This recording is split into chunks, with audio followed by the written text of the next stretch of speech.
Welcome to the Del Walmsley Radio Show. Del challenges the status quo, questions everything, and empowers you to return to your core beliefs to make your life better. If you're ready to hear the truth and get your roadmap to the lifestyle you really want, the next hour will change your life. And now, your host, self-made millionaire, national award-winning investor of the year, CEO and founder of Lifestyles Unlimited, Del Walmsley.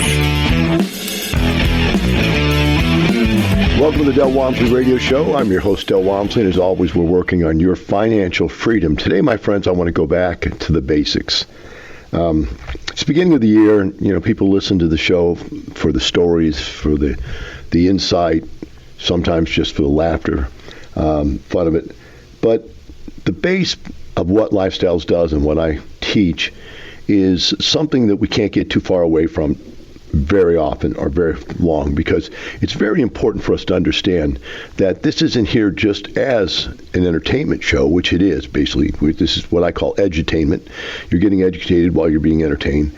But the reality is that there's an underlying message that I think that you need to get. So let's go back to the base underlying message. It's real simple. Most people today are living lives of quiet desperation, which means their life isn't all that exciting. Now, there's a variety of reasons people's lives are not that exciting. It could be you have a terrible relationship with your spouse, you have terrible relationships with your kids, you have a job you don't like, or you have a bad relationship with your boss. It could be your health and fitness is terrible. I've just found out today that my insurance company doesn't cover the people that I actually go to. So I have to find all new medical help and so on and so forth. It's just one of those things you wake up and go, man, life really is a pain in the you-know-what. But so you could have those kinds of problems, health problems, fitness problems. You could have other people problems. But the one thing Lifestyles talks about is money problems. And I think that from reading the stuff that I've read over the years about the life of quiet desperation, the two or three things that people fight over the most, number one is money, and number two is probably sex in a relationship. But whatever it is that's your problem, the financial part is something that we can actually talk about and do something about. The other stuff, we can hit the fringes of it, and you can decide if you want to make some changes, but those are not really my expertise. But the financial part is something that I've had quite a bit of contact with over the last 27 years of helping tens of thousands of people change their financial situation. So let's go and break it down. What is the real challenge? Well, most people believe that the real challenge in life is making more money, A, or B, saving more money. One of the two, maybe even both. So if you've been educated by a common sense family, you're not crazy, you're thinking, okay, the first thing I need to do is get out there and get me a good job. Then, over the years, I need to make more money. I want to move up the ladder of success so I can make more money. Because you equate the quality of your lifestyle to more money. Now, I believed this when I was young, and it led me to working 12 hours a day, 6 days a week. I was happy when I had a job and I made money. I was happier when I had overtime and spent more and more hours working but had more money. I was happier when I was moved into management and made even more money.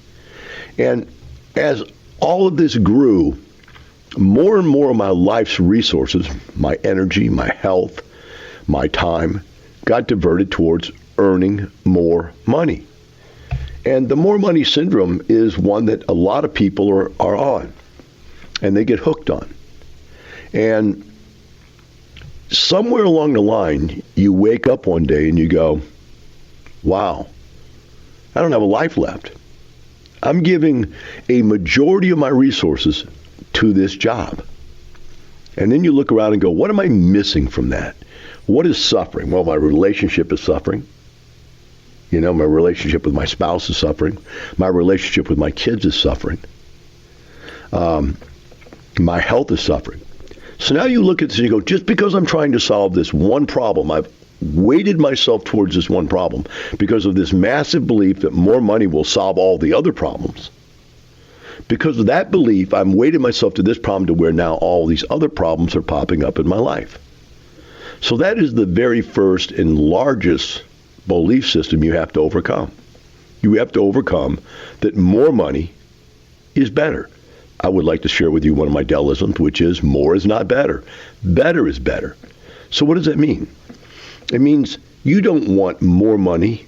You want money that's easier to get, that has less of your life, that doesn't take up as much of your life, that you can get out there and earn on the side part-time. And I found that I could earn more money on the side part-time in real estate investing than I could working at my job. I only can make $70,000 a year working 68 hours a week, but I can make $100,000 a year working 4 hours a week in real estate. And then I realized this trade of time for money is the real problem in my life. My relationship suffered. My health suffered. Everything suffered. I remember when I was working so much that when I'd get off on Sunday because I worked Saturday, the only thing I had time to do was to do my laundry and sleep. I was destroyed, burnt out. So I had to break that syndrome. Somewhere along the way, I had to break that. And what I did was I just quit my job. I said, look, I'm not working 68 hours a week anymore. Now, I was very good at what I did. I was a bodybuilder, and I worked at a health club. So the two worked out fairly well together. And I moved up the company ranks, and I did very well. I wasn't the top guy. I wasn't even the second to the top guy. I was like the third guy down. But I still had a pretty good position in my own mind. Now, making $70,000 a year, you would say, well, Del, you weren't that good. And I said, well, you're right. Looking from the outside in, I was still just a guy that was running about 6 health clubs and was really just a worker bee, Although I had the position called supervisor over 6 clubs, I really was nothing. I just worked for another company and was just another work slave. So what happened was I said I won't work there anymore. And they said, well, we don't want you to leave. And I said, I'm sorry, I can't work 60 hours. If you can change it to where I can work a normal 40 hours a week, we can do something. And they go, well, we can't do that because everybody, the way we worked in the health clubs, we had to work from 9 to 9 or 10 to 10. There were 2 split shifts. And you worked the whole day. And you'd work 5 days a week unless you didn't hit your numbers, which meant you didn't sell enough memberships, and then you have to work another day. And so I ended up having to work all these other days. And so if you work 12 hours a day, 5 days a week, what is 12 times 5 is 60. If you work an extra 8 hours on Saturday, that's 68 hours. And that was when I was working, 68 hours a week, right? So I said no, and I quit. And then I went out and my brain said, I am going to find a way to live on a 40-hour week because I realized 68 with 28 hours a week, times 52 weeks was a whole nother life. It was a whole nother life. People were working 40 hours a week. I was working 68. I was throwing away 28 hours a week of my life. I said, all I want to do is, it's not that I don't want to work. I just don't want to work 68 hours. I want to work 40. And lo and behold, I didn't find anything I really wanted to do for a while. And the guy that ran the company saw me one day working out in the health club, another health club, by the way. And he said, well, what are you doing? Why don't you come back? You don't have a job. I said, look, I'm not doing it. And so we sat down and we negotiated this deal where I'd work 4 days a week. Granted, it was still the 12 hours a day because that's their system. And if they let me break the system, they'd have to let every other employee in 600 health clubs break the system. So we just agreed I'll just work 4 days a week, which was still 48 hours a week. So it wasn't part-time. It was still over full-time, right? But what they found was that I could produce more in revenue for the company and do a better job because I was happy and healthy and energized in 4 days than anybody else could in the entire company working 6 days a week.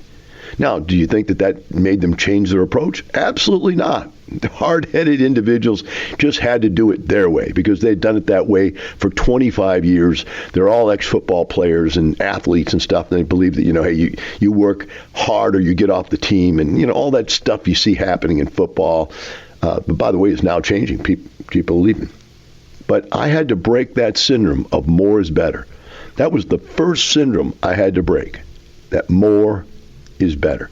And when you get down to that point where you can break that syndrome, more is better, all of a sudden for the first time in your life, you can actually start to live. Now, when we come back from break, I'm going to go into the other situations that I had to learn to make it possible for me to be able to get to where I am today. So we'll take a short break. Call us at 866-945-6565. That's 866-945-6565. We'll take a short break. We'll be right back with the Del Walmsley Radio Show. You're listening to the Del Walmsley Radio Show. Del will be right back with more life-changing principles in just a few minutes. Welcome back. Now here's some more unconventional wisdom to set you free from the man on a mission to retire America, one person at a time, Del Walmsley. Welcome back to the Del Walmsley Radio Show. Today we're discussing the basic belief system changes that are necessary for you to be successful financially. And in the first segment, I talked about you have to learn somewhere along the life that more is not better, that chasing money is going to probably put your life in more disarray. Yet most people believe that chasing money is really the most important part of your life. You got to get out there and get that big paycheck, right? And to do that, you're willing to give up almost everything in your life. Health, relationships, fitness, everything, just gone. So now I'm going to talk about once you decided to break that syndrome and come along with the belief system, pick up the belief system, more is not better, better is better. Now you have to say, okay, I don't want to stop trying to have more money. That's not the point of view. It's not just, okay, if you can't be with the one you're with, then, or if you can't be with the one you want, then love the one you're with. Or if you're not happy if you can't get where you're trying to go, be happy where you're at. I hate those concepts. That's not what I'm saying.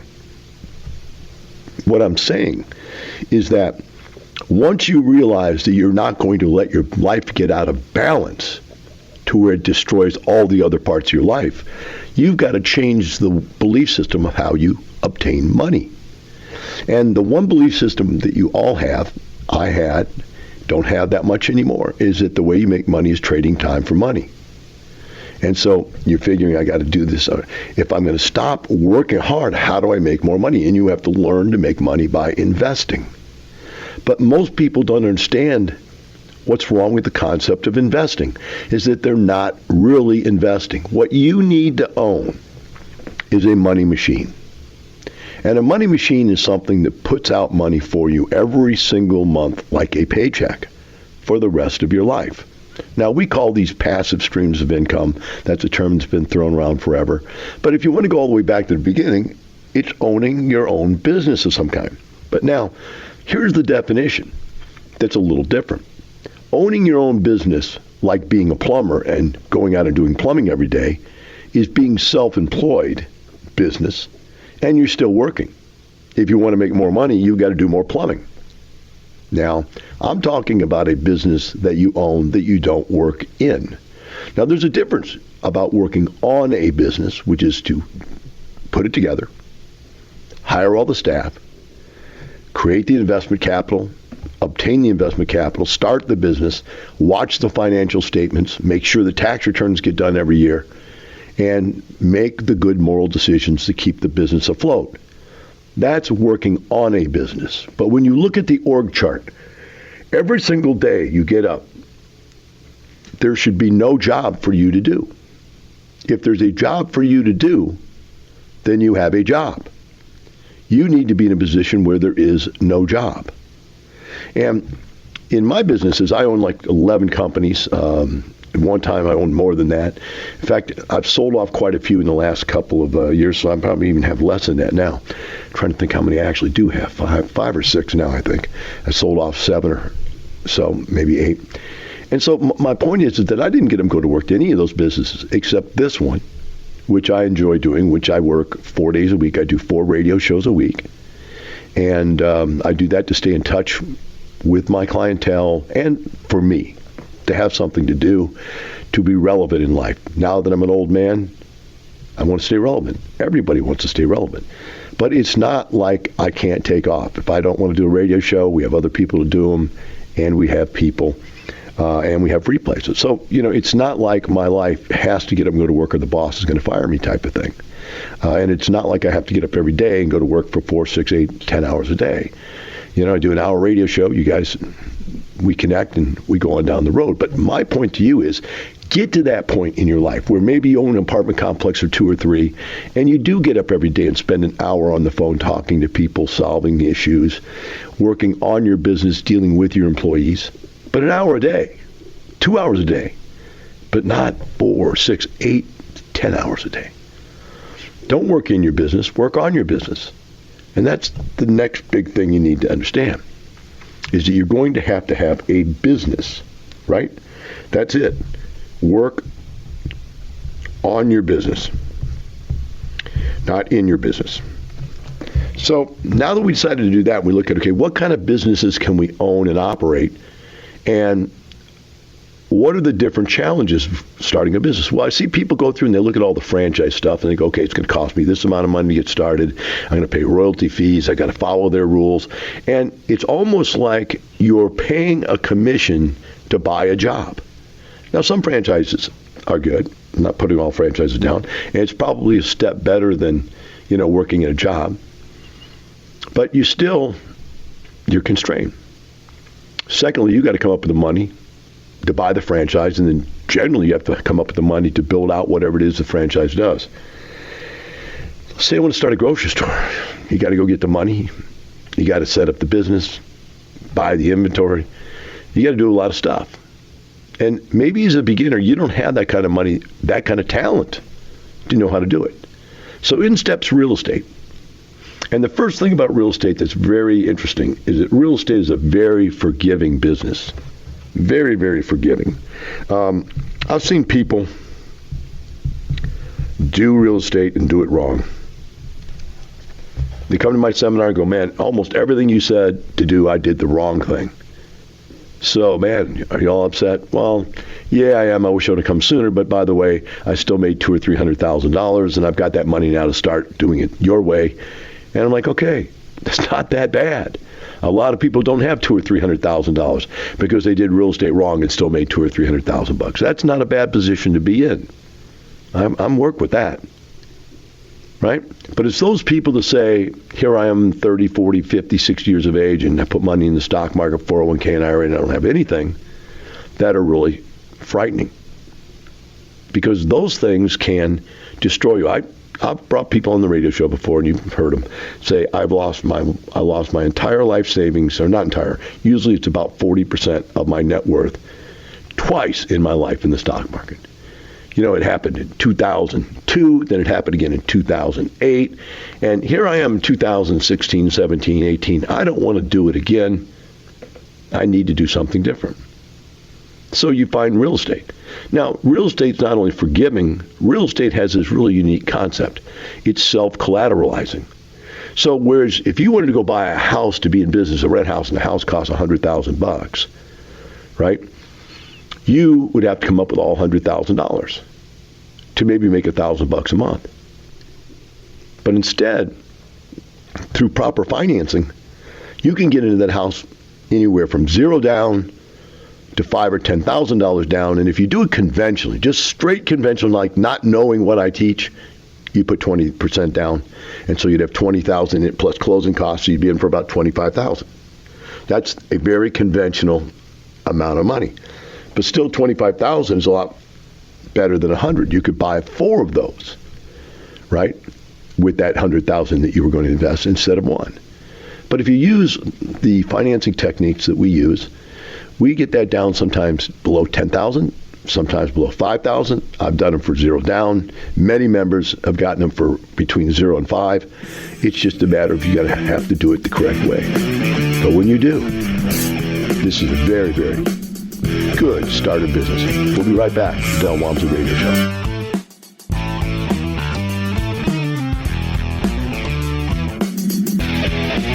You're listening to the Del Walmsley Radio Show. Del will be right back with more life-changing principles in just a few minutes. Welcome back. Now here's some more unconventional wisdom to set you free from the man on a mission to retire America, one person at a time, Del Walmsley. Welcome back to the Del Walmsley Radio Show. Today we're talking about what you're going to need to do to change your life, to up your life from that of living a life of quiet desperation to a wonderful, exciting life. What gets in the way of a great life, a good life? What gets in the way of a good life, an okay life? So in the first couple segments, we talked about you got to get away from more is better mentality. In other words, you got to work more to have a better life. That doesn't work. Number two, you got to learn to work on your business. It's not in your business. Don't go out there and become a plumber, and just because you're working for yourself, think you have conquered the working too much syndrome. And number three, realize that getting into a business is difficult, and real estate makes it easy because the real estate, number one, has a low cost of entry. You can get in for a very little amount of money to get started. And number two, it's very forgiving. Even if you don't take the time to come learn it from us and do it right, you're probably going to be okay in the long run. If you just hang in there long enough, just the long-term appreciation will pick you up. But I want to talk about the reason why real estate is the right choice above and beyond those two simple reasons, which is why most people get into it. Most people pick real estate because it's a low cost of entry, and number two, because it's forgiving. You don't really have to know everything to do it correctly. In fact, you could do it incorrectly and still make money with it. Please don't take that as an endorsement for doing that, but I'm just telling you, I see it all the time. So let's talk about why real estate is the correct business to get into. Let's start with number one. How many businesses can you go into where the day you buy the business, you make money? How many investments? In other words, you want to buy $100 worth of Microsoft stock, you're going to pay $100 for Microsoft stock. You can't go out there and find a guy that's sitting there with $100 worth of Microsoft stock going, I really am having a bad time in my life right now. I'll sell you my stock for $80. Or $100,000 worth of stock, I'll sell it to you for $80,000. That isn't going to happen. And there's very few businesses that will do that either. If a guy's got a business that's running well, he's not going to sell you that business at a discount. Yet in real estate, because there's so many people out there that are living lives of quiet desperation, they're out of control, they make terrible financial decisions and or relationship decisions and or health decisions, that they end up in a situation where they have to divest their real estate quickly at a value that's below what it should go for. Or they've let the property deteriorate to where they can't get full market value for it, and they have to take a discount. They then have to find somebody willing to take the risk of that discount, so they're going to have to discount it even more. So let's say you got a $100,000 piece of real estate that needs $20,000 in repairs, and the guy won't do the $20,000. Well, the property isn't going to sell for $80,000 because somebody wants a premium for taking care of that problem. So that house would probably sell for $60,000 to $70,000, and the person who buys it and puts the $20,000 in has just made, in forced equity situation, another 10 or 20. So we got to start with equity capture. You can buy equity in a piece of real estate. Not too many other businesses or investments can you go buy it for less than what it's actually worth the day you buy it. That's a unique situation with real estate in many cases. The next thing you need to understand is that in many cases, we can make the real estate worth even more by fixing one of two things. The structures themselves, in other words, you have deteriorated, dilapidated buildings, and you can fix them and make everything worth more. Or the management in the apartment business or in the house business. You take over a rent house from somebody and they haven't raised the rent for 2 or 3 years because they've been lazy or afraid to go confront the tenant. Now you can go in there and you can raise that income, right? You have the ability to control the benefits that you're going to earn from this thing. So with an apartment complex, especially when you buy this thing and you fix it up and you raise the rents, you're changing the value of the apartment instantly. Sometimes in just a ridiculous amount. For example, if you had a 80% financing package with 20% down, and you went out and you raised the income by 10%, by raising the income by 10%, you have increased the value of the property by 25%. Now, with a 25% increase in value, you've got 20% down, 25% down, you have 25 plus closing. You've just got 100% gain on your investment. Now, how many businesses do you know you can make 100% gain in 60, 90, 120 days? Or let's say it takes a whole year. How many businesses can you get 100% gain on your investment in 1 year? Let's say it's 2 years. How many businesses can you make 100% gain in 2 years? If you watch the Shark Tank, If you watch, Billion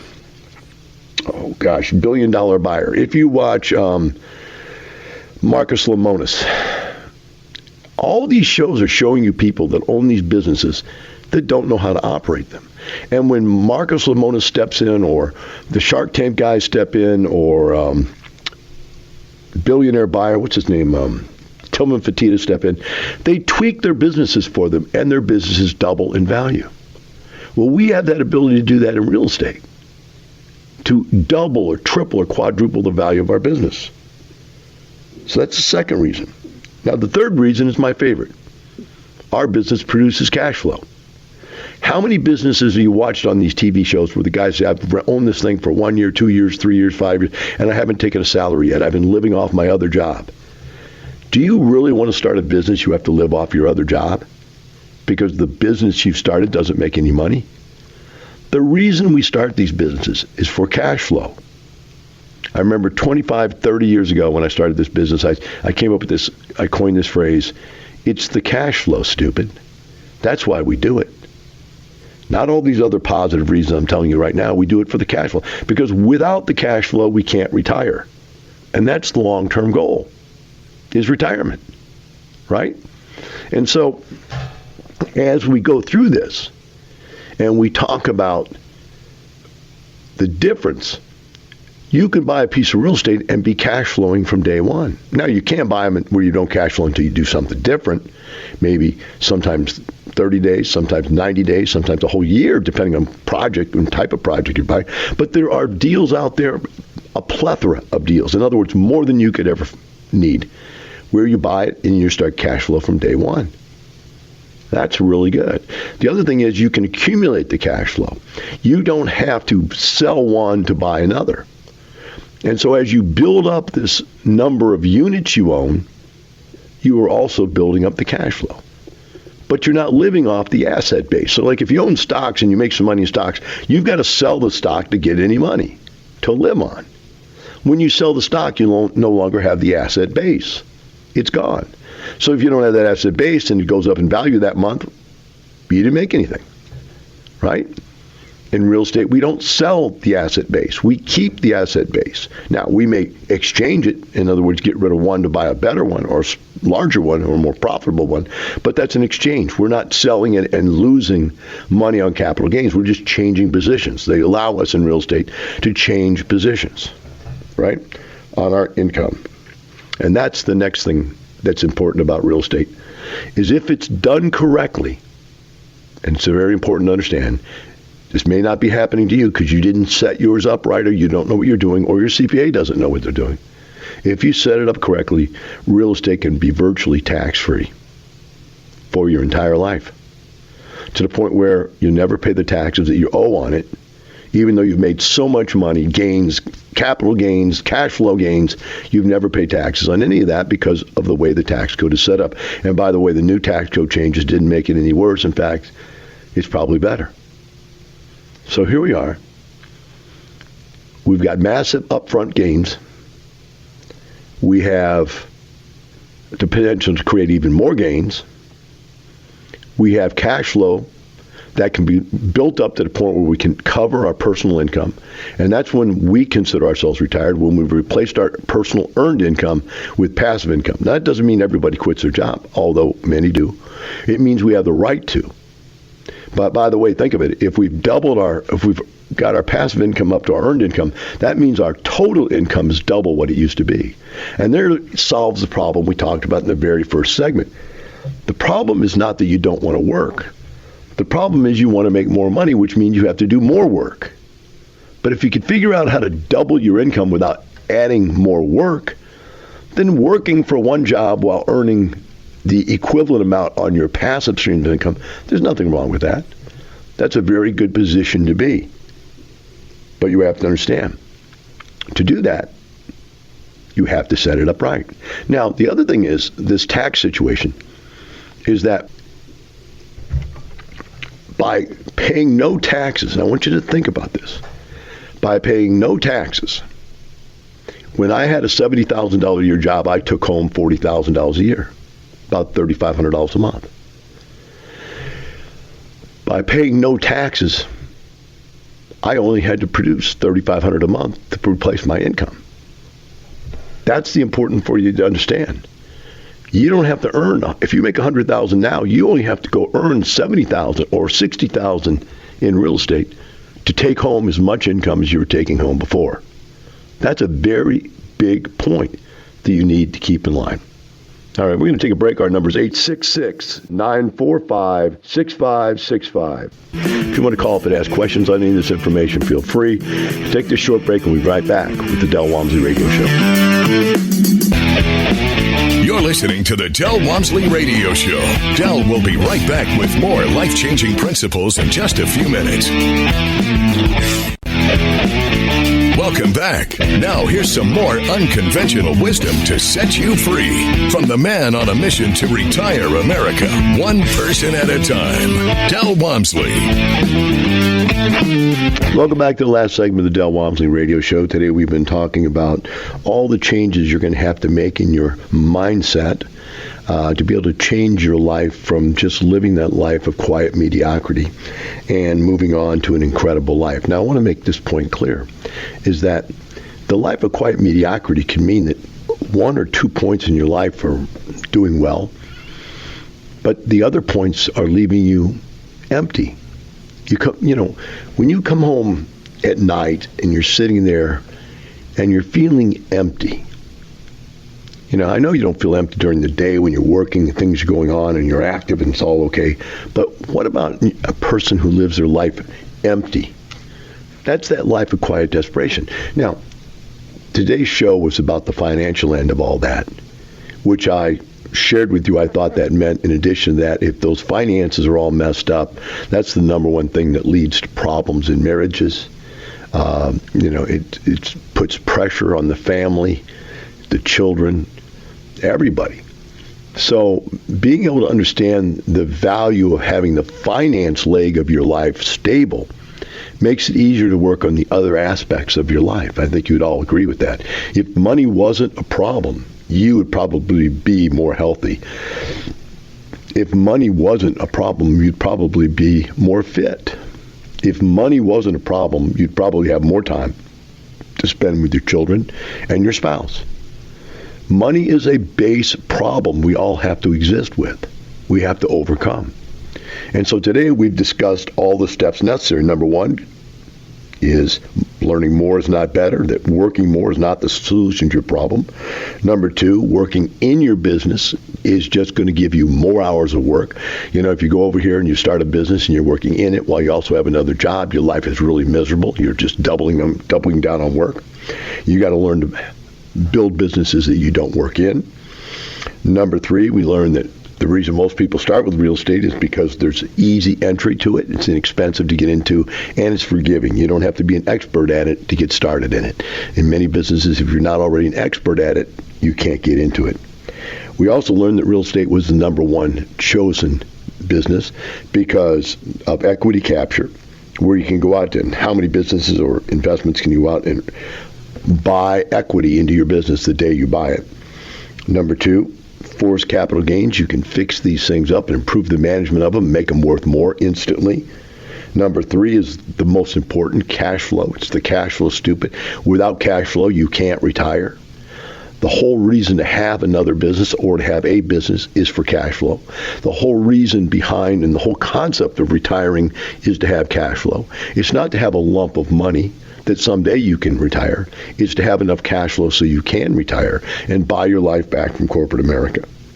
And the next one is tax advantages. I mean, when you can earn income and not have to pay taxes on it, and done correctly, that's what happens with real estate. If you don't have to earn income, or if you don't have to pay taxes on it, then what happens is you're able to earn only 60 to 70% of what you earned with a job and still take home the same amount of pay. So if you made $100,000 a year, you're only taking home $60,000 a year. You only need to earn $60,000 a year in real estate investing because it done correctly, it's tax-free. Now, really, the term would be tax-deferred, but what would you call it if you tax-deferred all the way till you die, and when you die, it goes away? We'd call that tax-free. But the secret to that is defer, and never pay taxes, and then die, and the taxes all go away. That's really the concept that we're going for. The last one, my friends, though, is about the only one anybody ever thinks about, and that is appreciation. The weird thing about real estate is that just holding it ends up gaining you money. In 30 years ago when I started investing, I was buying houses for $25,000 a piece, and they were median price homes back then were $50,000. I was buying them on sale during a recession at $25,000. I ended up selling them at $100,000, got out of the house business around that thing. But it was the same house that had a median price of $50, now had a median price of $100.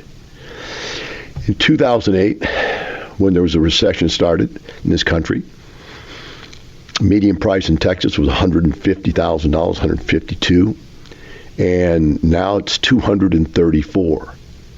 So let's say you bought that $150,000 median price house and you paid $100,000 for it, like we were doing, or $80,000 or $70,000, in fact, during the recession of 2008, 2009, and now it's worth $234,000.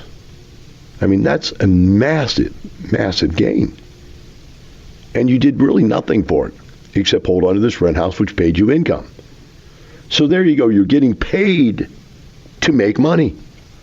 It's the most interesting thing that I've ever heard of. Now, if you can make money 5 different ways on the same investment, you think about it.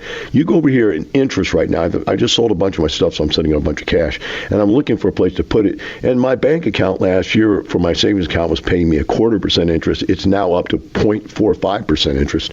So I said, this is ridiculous. I've got to find something better. And I've gone out and found banks, online banking, that will pay you 1.5% interest. That's 300% better than what my bank's paying me, 3 times as much. And yet it's nothing compared to any real estate deal I've ever been in. It's nothing. And that's all it pays is interest. There's no capital gains. There's no appreciation. There's no tax advantage. You're paying taxes on that income. It's not even close, guys. It's not even close. So if you're going to beat this financial leg that is so important to your overall wellness of your life, the quality of your life is what I guess I should say, if you're going to beat this leg and make it work correctly, you're going to need to realize that real estate is 5 times more powerful than any other investment. And if you do realize that, then you're going to have some benefits that you never dreamed possible. To do that, what I want you to do is come down to one of our free workshops. Just listen to what it is. Go to our website. Look us up. I have people all the time tell me, I've been listening to you, Del, for 10 years. Stop doing that. Get out and do something. And remember, it's not just for the money. It's for the lifestyle. Have a wonderful day. I'll see you tomorrow.